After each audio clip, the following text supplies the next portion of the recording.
Hello, good evening, and welcome to the program. This is Daily Politics, coming to you live on Trust TV, your go-to platform for everything politics, policy, and governance. My name is Abdullahi Ahmed. Thank you very much for joining us on the program. Tonight, we take a deep dive into the data, the recently released data from the Bureau of Statistics, unpacking what happens to be the reality of most Nigerians over the past decade. However, this particular analysis or survey is reeling out data and facts about the reality on the ground, the crime statistics, if you will, the perception of the public when it comes to their safety, when it comes to the safety of their lives and their livelihood. And the jury is out. Nigerians are pretty much in acceptance of what the data says and what the data shows. But what does this mean for national security? Even though the authorities like to give a counter narrative about how the successes are changing the dynamics within the particular sector that concerns not just Nigerians within the country, but of course on the international front. What does this data say about how much more work the Nigerian security authorities need to do to guarantee the safety of lives and livelihoods of hundreds of millions of Nigerians? Some of these disturbingly stark data that has come to light is the fact that Nigerians collectively over the course of this 1 year from March 2023 to May this year have paid well over 2.2 trillion naira in ransom.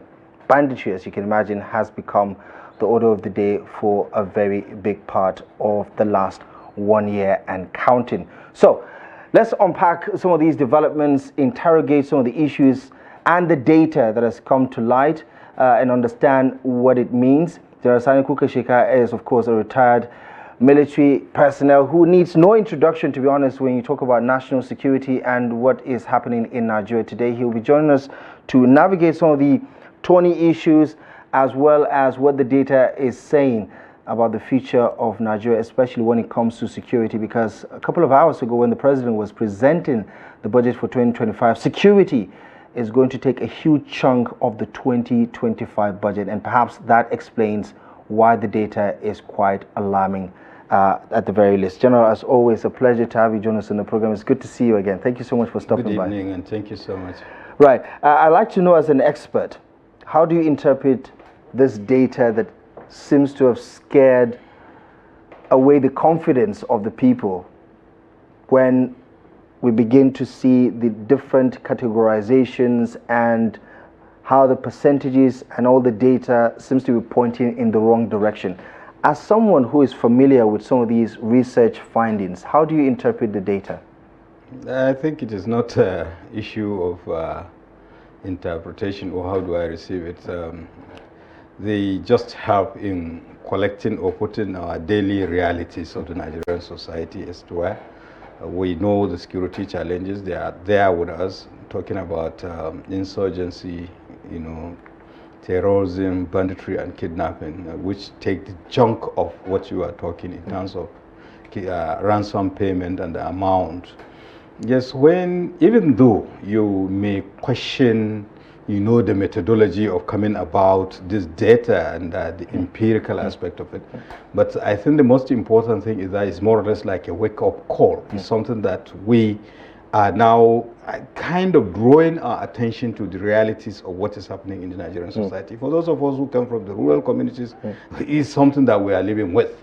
And if you look at it naturally, it is the people at the rural areas that are the receiving end of it. And of course, they were saying that payment of ransom ought to be by the rich, but it is the average person on the street that is paying dearly for it. So invariably, it coming at this point in time in our march to national development, in the Ember period and all the rest of the thing, there is always heightened security concern whenever it is this, September to December because of the Yuletide period and all the rest, and coming up with this grim reality. And it is not even about the southeast or southwest, but the northwest, as it were. So I think it's more or less like a wake-up call. And the most important thing, now that they have drawn our attention to all these issues, I think the most important thing is what next? What next, in the sense that we are approaching a new year. So And luckily enough, I think the president has presented a budget for the year 2025, and you can see with the breakdown, the security is taking the chunk. You have just mentioned it. So that, to a large extent, will galvanize whoever that is responsible, or kind of the whole Nigerian society, to understand that there will never be any meaningful development in this country so long as the country is not secure. And also, what do we do? To a large extent, we have been using kinetic aspect. And it is not just insurgency and terrorism, but even the banditry is chased because it's a mix of it. And the kidnapping, to a large extent, bulk of the issue, it is not issue of kinetic, you know, but there are other non-kinetic aspects. And in most cases, I even heard you just now, you are talking about what will the security agencies do. But the security agencies, when it comes to dealing with security issues of this magnitude, their effort, I won't say it's insignificant. It's very significant, but there is more that need to be done, you know, to complement the efforts of the security agencies. How often does the Nigerian security architecture factor in data analytics, for instance, in their operations? I understand I'm getting into the belly of the beast here, because these are some of the security strategic information that might not necessarily be out there in the public.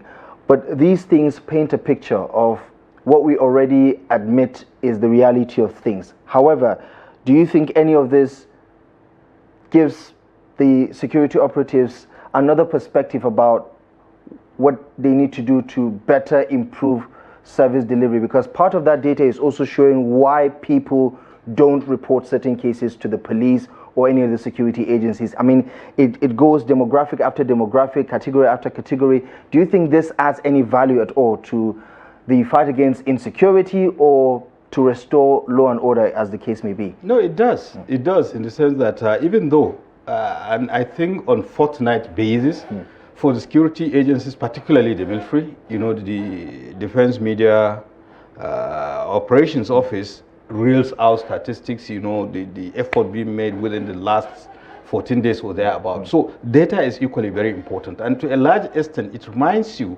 of what you have been doing correctly and what you have not been doing. And the most important thing, any solution to any problem, by the time you are able to answer the question why, I think you are getting towards solving that problem. So now with this kind of data, you will understand that, okay, within so-so period, we have had so-so attack. You find out why the attacks. Is it extent of collaboration, or the adversary has new weapons, or is it part of, you know, logistics shortcoming, or is it human resource shortcoming, and all the rest of this? And so to a large extent, it helps a lot. So it is no question of getting to the belly of the beast. It's saying the truth, as it were. And I know that over time there are always you know, after action review. To a large extent, it's also a research, you know, finding out what is it that we are doing right, what is it that we have not done right, and how do we improve. Basically, that is what the data is all about, and to what extent, and what are those resources, what are those factors affecting this kind of thing. So it is very important. Yes, people will talk about timing and all the rest of the thing, and I think it's a commendable effort now that a government agency is coming out with this kind of thing.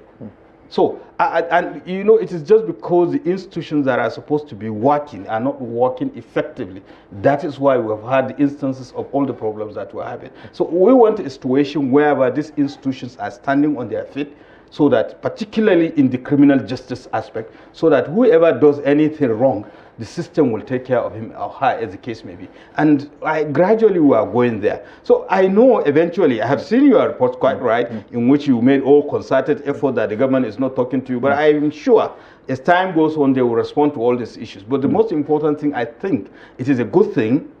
It might seem unpalatable, grim as it were, but I think it is a good thing that it's more or less like a wake-up call. So the most important thing now is to put, you know, everything aside and look at how best do we mitigate the security challenges. More so, you look at it, effort is being made, sincerely speaking, because when you look at it, particularly the military, you know, you see this risk strategizing, particularly, you know, recalibrating the whole approach to countering or dealing with banditry and kidnapping in the Northwest, replicating the effort of the Northeast, having established a theater command independently with a clear chain of command. So I think as time goes on, and of course with the renewed effort, particularly the supporting element by the Nigerian Air Force, I think a lot is being done. But that is one. The most important thing is, to what extent are you making an average Nigerian to have a greater sense of belonging in this country, so that he or she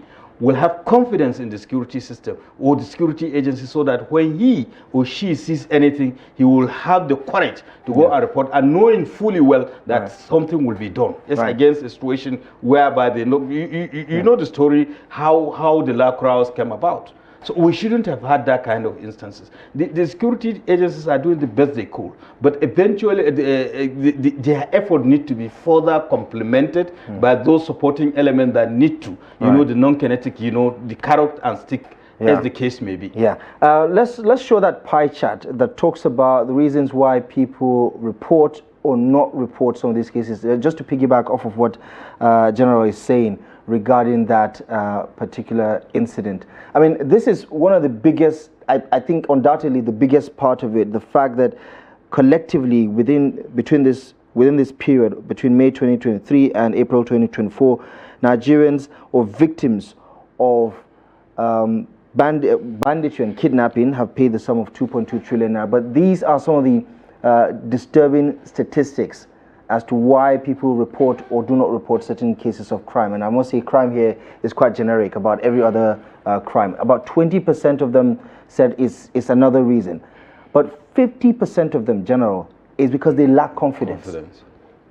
Now, what does that say? If 50% of the sample size, of the survey sample says... Well, you look at it, and even the 30%. 30%, no meaningful action. Meaningful action expected. Right. It is no meaningful action has been taken. Right. And unfortunately, this statistic or the pie chart is silent about instances where meaningful actions has been taken. And that is why I told you, even though we are not interrogating the methodology and the empirical, nature. Should we be interrogating the methodology? Because a lot of people want to nitpick and be pedantic and say the margin of error, the size of the sample size. Look at it. You see, I'm also a direct victim. And I can tell you there were instances when there were security challenges, with a phone call, action was taken. I mean, you are a retired general, no, it is not me. There are other people also. We monitor things across the country.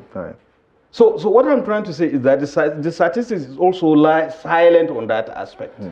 You understand? So, and I mean, by design, isn't it? No, we are not criticizing, but the most important thing is that 50% with lack of confidence. And I told you just a few minutes ago that to what extent are we making, giving an average Nigerian sense of belonging so that he or she will have confidence in the system so that he will report. But it is not even enough for him to have confidence, but you have to also empower those responding agencies in terms of equipment, in terms of technology, in terms of number, in terms of logistics support. Because those who refuse to respond, or so to speak, because that is the language they used to say, it is not as if they refuse to respond. There are challenges that people do not even know. So to what extent are you addressing those challenges so that this issue of lack of confidence is also dealt with? But most importantly, we have not been educating people sufficiently so that they will know the role they are supposed to play in most instances. Because I have had an instance here in Abuja. There was a time when a colleague, a journalist, was kidnapped. Somebody just went on a WhatsApp platform. Supposedly, a well-experienced defense correspondent who had contacts with so many security agencies, and look at where he was talking about. Meanwhile, somebody's life is in danger. So under normal circumstances, there is need for proper security. Is there a problem with the lack of orientation on the part of the public? It's a collective thing. But of course, the public cannot orient itself. There must be a lead agency. So these are the issues that we are talking about. It is not just, first we are talking about security education. And when you are dealing with security challenges of this nature, you have to galvanize and mobilize the Nigerian society so that we will all be on the same page. But it is not just enough to be on the same page. Those people that will give timely and accurate information, the information that they are passing through, I mean, to a particular individual agency, to what extent have you empowered that person to respond with the necessary might or equipment so that this lack of confidence will be addressed? Right. That is issue number one. The issue number two is that there are supposed to be complementary efforts. Every day we kept on talking about the Nigerian political system, or administrative, so to speak. We have 3 tiers of government: the federal, state, and local government. Now, bulk of the security challenges that we are seeing, they are local issues that could have been dealt with at local, especially our traditional rulers. They have all its case. But here we have a very wonderful constitution that has no role for a particular important component of the security architecture of Nigerian society, our traditional rulers. That is issue number one. Issue number two, again, you look at the staying power of any society is not the weaponry. Yes, indices of national power, yes, you talk about weapons and all the rest, but most importantly is the human resource. And Nigeria were abundantly blessed with it, that almost 65, no, even 67 to 70% of the total population are youth. What provisions do you have for them? Because bulk of these criminal challenges or security challenges are being perpetrated by the youth. Even though some of them are also victims. You know, people incite them and all the rest. So, and the third issue is the fact that these security agencies, do you have the number? Let's even talk about the policing system. What is the total strength of the Nigerian police force compared to total strength, population of this country? Let's assume we are 213 million or there about 5. Then let's assume that even 50 million are outside, they are in diaspora. So we have 150 million, right? So do you think 500,000, I'm just being conservative. Well, we know that the number is somewhere around 400,000 plus, give or take. Completely insignificant. Yeah. But that is one. To what extent have you trained the policemen in this 21st century to deal with the crimes of the 21st century? To what extent have you equipped them? So invariably, there are so many gamuts of things that brought about all these things. But that notwithstanding, I think the most important thing is that the data has drawn our attention to what the sad realities of Nigerian society that we need to, is more or less like a wake-up call, so that we can be able to deal with these issues one by one as they are, so that we have a better society. I want to talk to you about this particular trend that this survey has unearthed, because it says within this particular period, a total of 51.8 million crime incidents were reported nationwide. I mean, they gave the regional breakdown, the northwest and the north central. Has the highest number. Interestingly, also the southeast, for instance, recorded the fewest. However, though, General, the interesting thing is rural areas are now much more affected in terms of crime and criminality, because they bear 26.53 million incidents reported compared to 25 million in urban areas. So what does this shift say about the changing dynamics? Yeah, it's the same thing. I believe, and in my opening statement, I said those of us that come from the rural areas, we are the most vulnerable. Right. Vulnerable in the sense that limited security resources. Exactly. Right. The security agencies are not there, and you have not sufficiently educated the people to take care of it. And we can see the concerted effort, particularly with some of the state governors, coming up with bureaus, security arrangement. Some call it community watch, others call it. The report also said much of the security formations you have in those local areas are vigilante groups. So basically that is it. And most interesting thing is that it is not just rural areas, even you can categorize them, especially those border communities. They are the most vulnerable, because first and foremost, it is not even issue of security, but even those social infrastructures to make life meaningful. And I gave an example some time ago of a particular local government in this country. For almost 30 years, it doesn't have even a feeder road, not even a motorable road. Right. Not even a third feeder. For those of us that are old enough to have known the Diffrey, Larry Kwanyan's Diffrey Road, it is not even there. So how do you bring meaningful development? That is a local government headquarters.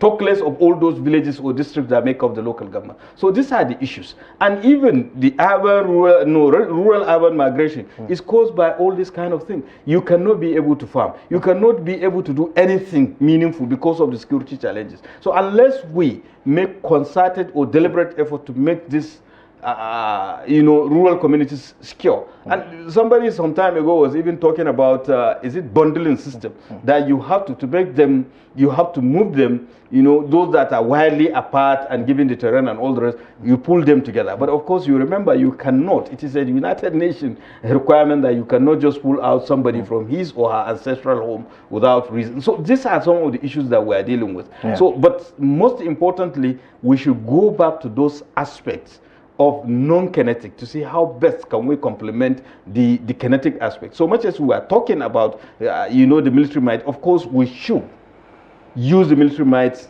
deliberate targeting, the number of leadership and all the rest comes being destroyed. At the same time, we should also explore other options of, bringing peace and stability in this country. Dialogue and what have you. Right. And General, let's talk about something which is quite obvious. I did talk about the figure which is quite staggering. It stands out among all of the numbers that have been churned out by this NBC report.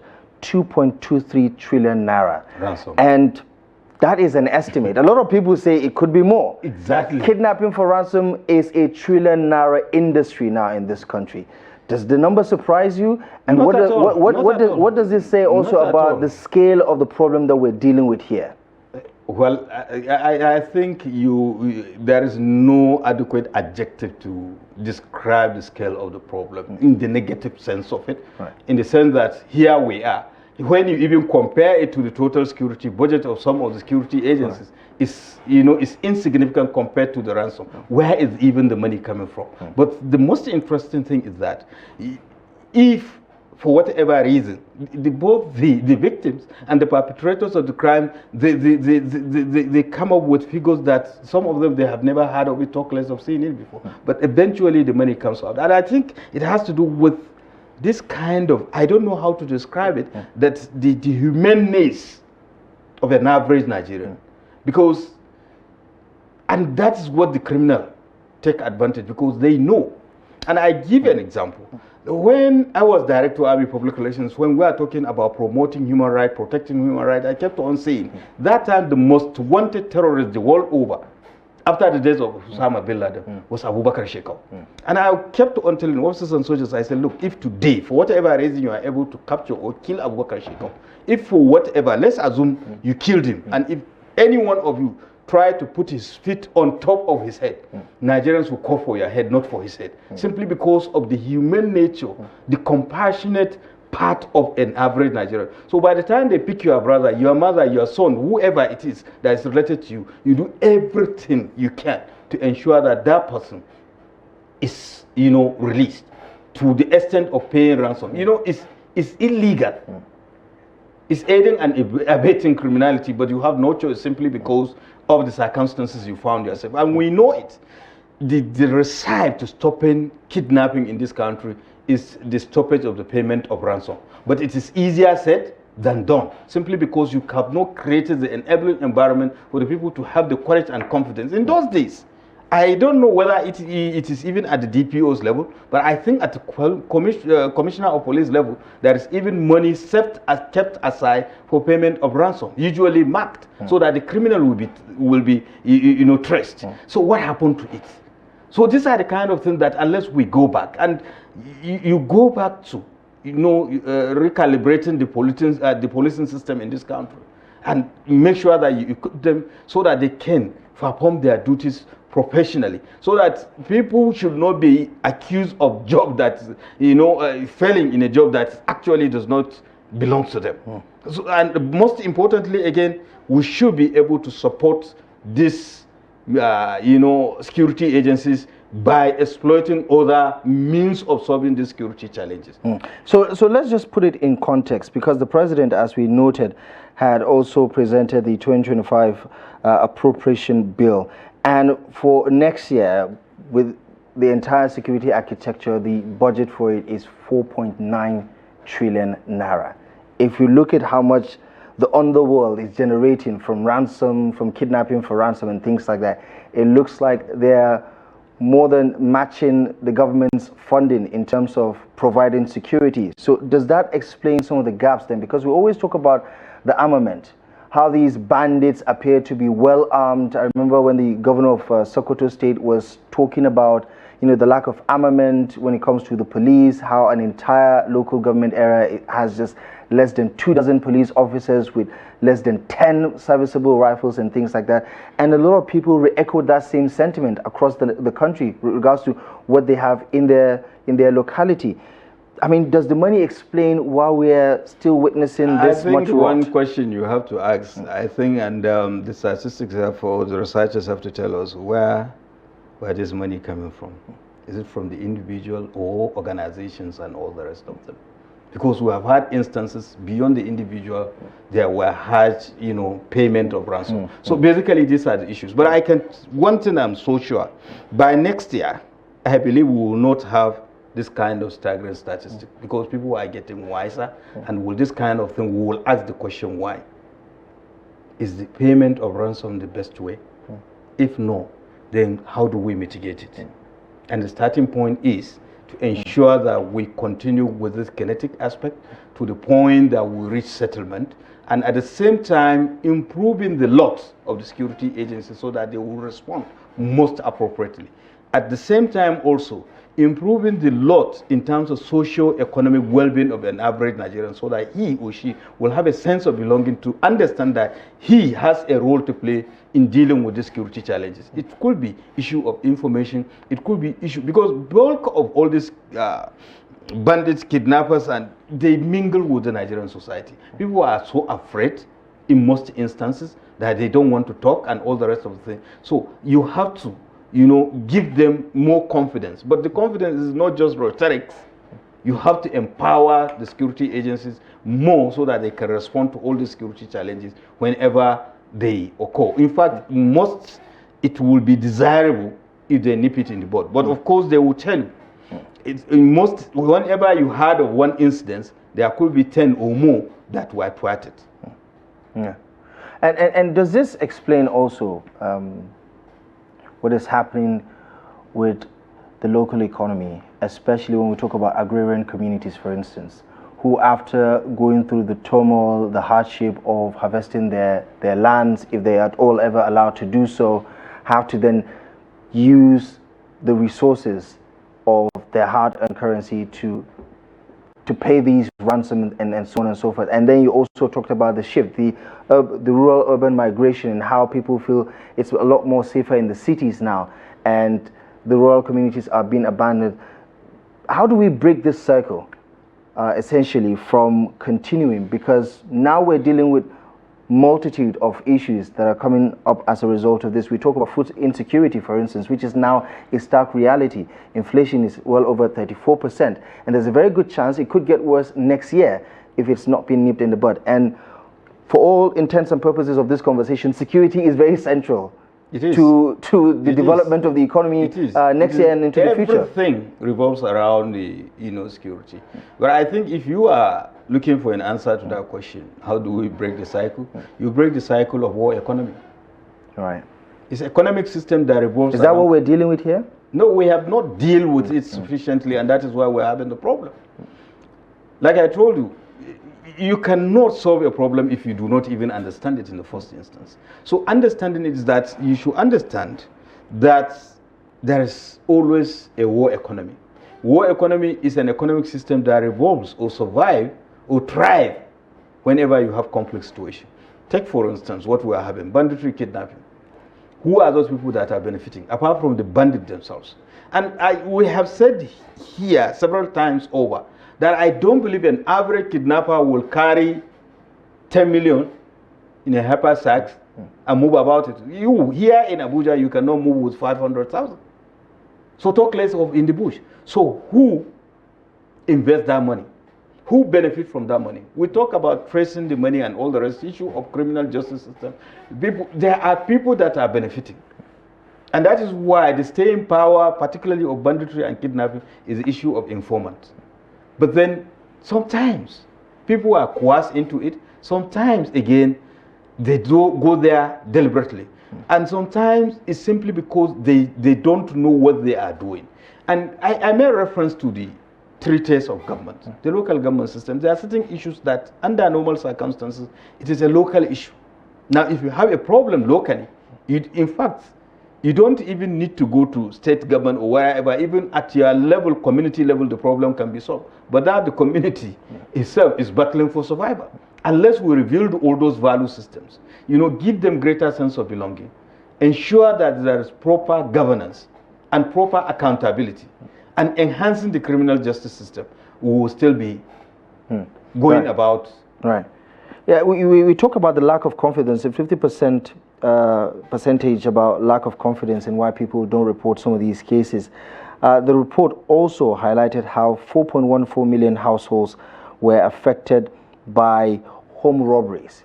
Yeah, and it says the unfortunate part is just 36% of them reported those cases. Apart from even reporting, one interesting thing is that there are those people that said some of those that committed the robbery were known to the society, to the particular community or household. That, in fact, is insignificant number. Yeah. An insignificant number are those people that are strangers. Yeah. So what happened to the trust system? Exactly. The family system. Yeah. 15.4% actually says they didn't report it because the police won't do anything about it. And it sounds like a very Nigerian answer, doesn't it? And 11.3% also said inappropriate for police and police not necessary. And another 11% also said police could do nothing about it or lack proof. And some of it is family resolved. And then you go down the list and you see that there are other reasons. But it surely, as a security expert yourself, to see that people are very blatant about how they don't have confidence in the security architecture to actually solve their problems or to prevent the situations from happening at all. What do we need to do to boost that confidence? Because the public confidence in the security architecture is very important, I reckon, for any meaningful development to be recorded. This is what we have been talking about, because it is the lack of confidence that brought about this issue of security challenges. Because if there is confidence in the security, architecture, so to speak, we wouldn't have had this staggering statistics. So what do we do now that we are aware of the problem? And sometimes it might not necessarily be true, because some people are lackadaisical. You have not approached the appropriate security agencies, so you won't even know. You won't even know. What do we have to do about that perception? Because I suppose there are some people in that list. I'm coming because in every rule there is an exception. They have been doing marvelously well. We have had instances where now you pick a phone, you call either an assistant commissioner of police or even a DIG, you will respond instantly. I have had instances like that. They don't even know me from Adam. Of course, there were exceptions where you keep on calling. Sometimes I say, okay, that I've been calling you, you refuse to pick my call. If it is kidnapping, they would have done, there was this, first and foremost, there should be change of attitude. When you are in a position of responsibility or in a public service, you should understand that it is not about you. It is about the system. Because you are embodiment of so many value systems, and you have to be conscious of that fact. And so long as you are there, you must, be up to. Then the second issue, it is not just enough you delegate responsibility without following it up. Timeline, and giving them responsibility and timeline that you must achieve social target. But the most important thing is that I think we need to conscientize Nigerians about the need to continuously be supporting our security agencies, have confidence in them, and there should be deliberate effort to improve the lot of the security agencies so that people will look at them, in the most respectful manner. And we have had instances. I can remember way back, is it 2017 or 2016? It was thereabout. We went to Rwanda. It was just one policeman, an outrider. Once he stretches his hand, everybody stops. But here, God bless you. In fact, we have had instances, the security agencies are beaten black and blue. So it's about time. And you have to help, particularly those in the media, to look at the other positive aspects of the Nigerian society, especially the security agencies. Because the problem we have is that everybody feels the pinch. And all these researches and all the rest, it is what you churn out. I'm not saying that you should tell lies. No, but there are other aspects. There are exceptional, we have had instances where they responded, where they returned money, where they refused to collect bribe, and so on. Be it police, be it custom, be it military, and so on and so forth. In most instances, what happened to those people? Is it only the exception? So then that is one. Then secondly, the government also has to, strengthen them in terms of equipment, in terms of logistics support, and being there for them. Why is it that somebody is sacrificing his life or her life for the well-being of others, and yet the illuminate and the payment is insignificant? So sometimes you think that contributes to this? It might not necessarily be so, but we have had instances, and in fact, even this afternoon I was discussing with someone. Somebody was telling him about conspiracy theory, about international. By the time he finished, that they were pushed and all the rest, and I asked him a few questions. Of course, he couldn't answer that question. So we need to have confidence. We need to also ask probing questions, because in most instances, people will make sweeping generalization and blanket. But when you follow through, sometimes the story is different. And I like the story of Daily Trust. I've seen it. There are all efforts to reach all the security agencies and all the rest. What remains is for you to give the timing that you have made the phone calls and all. So we should still be holding government and people to account, so that they will be responsive to their duties and responsibilities. But most importantly, we owe it as a point of duty. It is not just government responsibility to respect our security agencies. And in most instances, the resources are there. Try them. Have that confidence and trust. And I have seen instances where people are in distress. We call, and of course, people responded. Take, for instance, even the 1934 number, toll-free number of the Nigerian Army. How many people are taking advantage of it? But I have seen instances, I can give you two. One, there was a general who said, that time I was even in service, who called, he said he deliberately called the number to know whether it was working, because he simulated something somewhere in Inewi. But then, of course, there was fire incident way in Calabar. They called the toll center, and of course, they relayed. So there was this synergy. There was also the incident in Lagos where a lot of people were making prank calls to those emergency hotlines, and that in itself led to the deactivation of that particular line. Exactly. Yeah. If it is another country, definitely such people will be traced, and you may not necessarily punish them, but you counsel them so that they will understand that actually we mean business with this phone call, because people could actually be in need of it. Yeah. So you don't joke with it. Yeah. There are a lot of people who point to the lack of result-based or performance-based rating within the service itself, whether it's the Nigerian police or the Nigerian army or the NSCDC or the DSS or any other paramilitary outfit you have there, that the KPIs are just not there. And that is why we don't know when we miss the mark, for instance. I said, maybe, had it been that you got what I was saying, I said it is not just enough for you to delegate. You have to follow through. And I said timelines and all the rest. Take, for instance, we have had instances, let's assume between Abuja to, let's say, Lugbe, there are incidences of armed robbery, on daily basis, God forbid.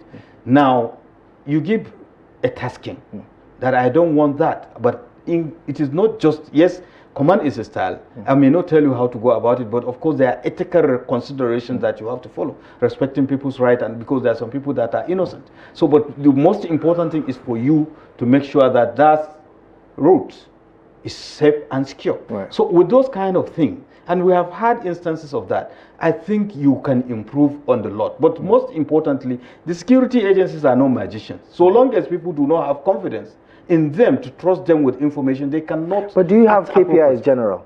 Like in the Nigerian army, for instance? People have been relieved of their command. People have been sent to jail. Some people have been sent to court martials. Because they didn't perform? Yes. And these are the things that you have to also look at. So invariably, we need improvement of synergy of effort, collaboration, cooperation among the security agencies, and of course the whole gamut of the Nigerian society. And those who are statutorily responsible to coordinate these things, they should coordinate very well. Let's talk about the competing narratives, because a couple of weeks ago, the NSA, just like many other representatives of the Tinubu administration, spoke about all the gains that we're making, have been recorded in terms of security. And yes, there are pockets of development that made Nigerians feel happy. For instance, when a certain Sububu was taken out by the Nigerian military, when certain operations record a successive outing against bandits, against criminals and things like that. You know? Yeah, exactly. But when reports like this come out and they disprove this perception that all is well, we're out of the woods and things like that, how do we situate it properly, so much so that we're not stuck on focusing on the negative, but we're properly balancing the gains that have been made and also admitting that there is room for improvement? How do you do that? Because the government says this and it's not happy, because this is sort of like saying nothing is changing. No, not at all. It's amount to speaking from both sides of their mouth. But the truth is that it's a delicate balancing, especially for those who are, responsible of informing Nigerians about what is going on and all the rest of the thing. But sincerely, efforts have been made, but nothing. I mean, there is no system that is perfect, especially when it comes to security challenges that is very fluid, that is new, because 25 or 30 years ago, nobody has ever anticipated Nigeria could go through this kind of turmoil and all the rest. But here we are, and we even came through COVID and all the rest. But most importantly, look at it. How did we do? I mean, what are those things that we did that we are able to deal with insurgency? When you look at it, maybe 10, 15 years ago and all the rest of the things, that nowhere is safe. Look at the checkpoints. Look at the proliferation of suicide bombings, UN building, police headquarters, Mogadishu cantonment, Barnes Plaza, Nyanya, bus terminal, Madala, and so on. Kaduna, and you can count and on and on. But today, hardly you hear of those things. So what are those things? First and foremost, there is this confidence and resolve. And it started even with Maiduguri. Initially people said they don't want the military, they don't want the security agencies. But eventually they came to cooperate and support the security agencies, to the point that there is even an additional layer of security, the civilian JTF, who are familiar with the environment and the actors, and they were able to help. So unless people understand that we need to be on the same page, that everybody has a role to play. Yes, the government has the most important role, giving people a sense of belonging, making sure that the security agencies are up and doing and the resources are available. But at the same time, everybody should be made to understand that he or she has a role to play in dealing with the security challenges in this country. But they may not have that understanding if they have not been given sense of belonging. So it's a kind of trajectory of so many things that are dependent on other things. And so we need to have not just a whole society approach in dealing with security challenges in this country, but we have to have a whole nation approach, in the sense that the barriers, it is not just security, the 27 or 29, forces on the security architecture, but the whole Nigerian society are part of the security architecture. Particularly, let's even look at the drivers, the commercial bus drivers and taxi drivers, and the women group, the youth group, and to what extent have you integrated them into the security system? And what is this reporting system? What happened to the community policing system, and so on? And what happened to the family value? What happened to our educational system, and so on? So unless you go, you take all at the same time and improve on the lot, you might have gaps, and you are only as secure as your most vulnerable points. Exactly. Let's talk about something which I think is quite disturbing, to say the least. I mean, all of the figures, all of the data is disturbing, but this particular one struck me the most. It says public perception of safety remains a concern, because 9.6% of Nigerians they talk about automatic teller machines, even worship centers. Expect to be victims of a crime in the next 12 months. So it's safe to say, even if it hasn't happened already, a lot of Nigerians are wary about their own safety.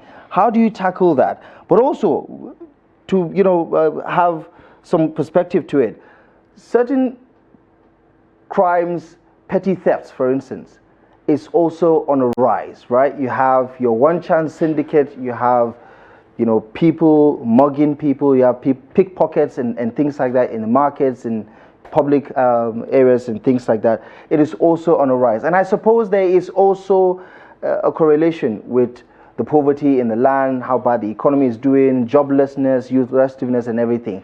How do you situate it in such a way that, because earlier on you talk about the non-kinetic approach and how good governance itself could take care of some of these things. Yeah, addressing the root cause let's situate it to what the kinetic measures would be, but also the non-kinetic measures that government needs to take out of this, because this is not something that only the security agencies need to digest. I suppose even government at all levels need to consider how they can be a part of the solution going forward through their policies and programs and things like that. What recommendations do you have if we have to cut crime down significantly in this country? I think we have been talking about some of them, and you have just mentioned the issue of good governance. That is one of it, but most importantly is addressing the root causes of some of the security challenges. And I made reference to the fact that some of them, they are local issues competing over limited resources.